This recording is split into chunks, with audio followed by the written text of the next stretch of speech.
हामी अक्सर के सोच्छौं भने जो धेरै बोल्छ, जो अगाडि देखिन्छ, उही सफल हुन्छ। तर यसो गहिरिएर हेर्यो भने वास्तविकता त अलि फरक छ।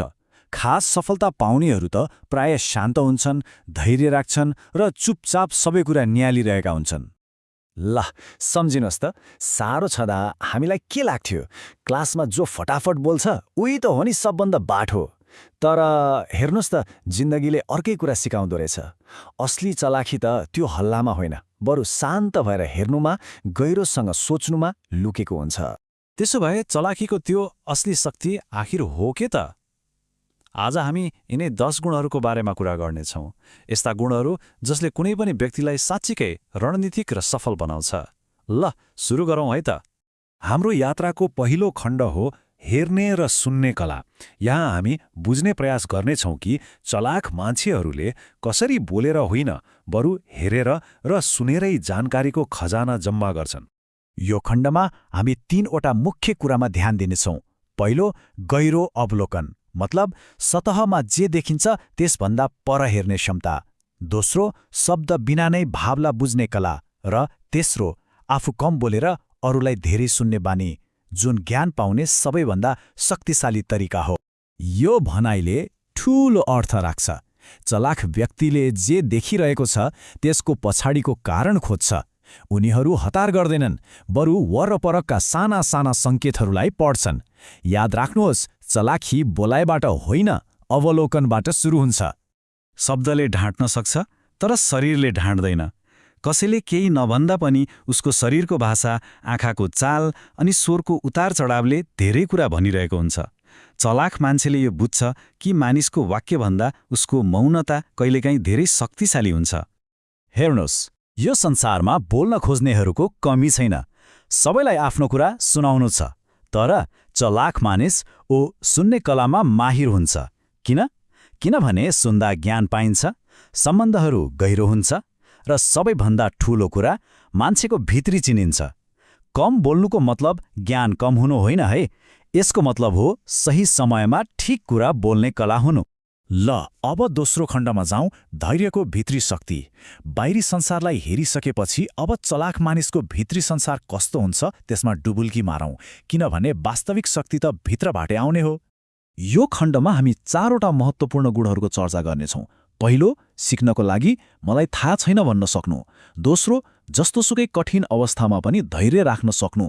तेस्रो, सत्यको खोजी गर्ने तर हाँसो र ठट्टालाई पनि साथमै राख्ने। र चौथो, अरूको प्रशंसाको लागि काम नगर्ने। चलाख मानिसले कहिल्यै पनि मलाई सब थाहा छ भन्ने घमण्ड गर्दैन। उनीहरूलाई राम्रोसँग थाहा हुन्छ कि मलाई थाहा छैन भन्न सक्नु नै ज्ञानको पहिलो ढोका हो। यही कारणले उनीहरू सधैँ सिक्न तयार हुन्छन्, प्रश्न सोध्छन्, पढ्छन् र निरन्तर आफूलाई सुधार्छन्।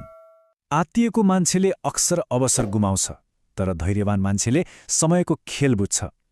धैर्य भनेको केही नगरी बस्नु मात्र होइन, यो त सही समयको लागि गरिने एउटा रणनीतिक प्रतीक्षा हो। चलाख मानिस कठिन समयमा पनि शान्त रहन्छ र सही मौकामा मात्र आफ्नो चाल चल्छ। चलाख व्यक्तिले सत्यलाई गम्भीरतापूर्वक लिन्छ, तर उसले जीवनलाई रमाइलो बनाउन हाँसोको पनि प्रयोग गर्छ। यही गम्भीरता र हाँसोको सन्तुलनले नै उसलाई बलियो तर लचिलो बनाउँछ। ऊ गम्भीर हुन्छ तर कहिल्यै कठोर हुँदैन। आजको लाइक र कमेन्टको दुनियाँमा चलाख व्यक्ति प्रशंसाको पछि लाग्दैन। उनीहरूको ध्यान कामलाई उत्कृष्ट बनाउनमा हुन्छ, प्रशंसामा होइन। किनकि उनीहरूलाई थाहा छ राम्रो कामको कदर ढिलो चाँडो भइहाल्छ। उनीहरू आफ्नो मनले सही मानेको काम गर्छन्। र अब हाम्रो अन्तिम खण्ड, रणनीतिको मौन हतियार। यहाँ हामी हेर्नेछौँ कि कसरी एउटा चलाख दिमागले मौनता, सरलता र कहिलेकाहीँ केही नगर्नुलाई नै आफ्नो सबैभन्दा शक्तिशाली हतियार बनाउँछ। यो अन्तिम खण्डका 3 शक्तिशाली गुणहरू छन्। पहिलो, मौनतालाई रणनीतिको रूपमा प्रयोग गर्नु। दोस्रो, आफ्नो वास्तविक क्षमतालाई लुकाएर राख्नु। र तेस्रो, चुपचाप बसेर ज्ञान र जानकारी जम्मा गर्नु। धेरै मानिसहरू सोध्छन् कि चुप लाग्नु भनेको कमजोरी हो, हार्नु हो। तर के यो साँच्चै हो त? होइन, यो सोचाइ एकदमै गलत छ। वास्तवमा हो, मौनता एक हतियार हो। जब तपाईँ चुप लाग्नुहुन्छ, अर्को मान्छे बोल्न बाध्य हुन्छ र बोल्दा बोल्दै उसले आफ्नो योजना, आफ्नो कमजोरी र कहिलेकाहीँ त आफ्नो मनको रहस्य पनि खोलिदिन्छ। कहिले बोल्ने र कहिले मौन बस्ने, यही त हो असली रणनीति। यसलाई एउटा उदाहरणबाट बुझौँ है। सोच्नुस्, एउटा मिटिङ चलिरहेको छ जहाँ सबैजना आआफ्नो तर्क दिएर हल्ला गरिरहेका छन्। तर एकजना व्यक्ति ऊ चुपचाप छ, उसले सबैलाई सुनिरहेको छ, नियालिरहेको छ, अनि जब सबै बोलेर थाक्छन् उसले जम्मा 2वटा वाक्य बोल्छ र बुम, पुरै समस्याको समाधान त्यही 2 वाक्यमा निस्किन्छ। हो, यस्तो हुन्छ चलाक। चलाक मानिसले आफ्नो शक्ति देखाएर हिँड्दैन। शक्ति प्रदर्शन त उनीहरूले गर्छन् जसलाई आफूलाई साबित गर्नुपर्ने हतार हुन्छ।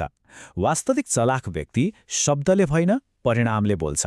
उनीहरू पर्दा पछाडि बस्छन् त खेलको नियन्त्रण उनीहरूकै हातमा हुन्छ।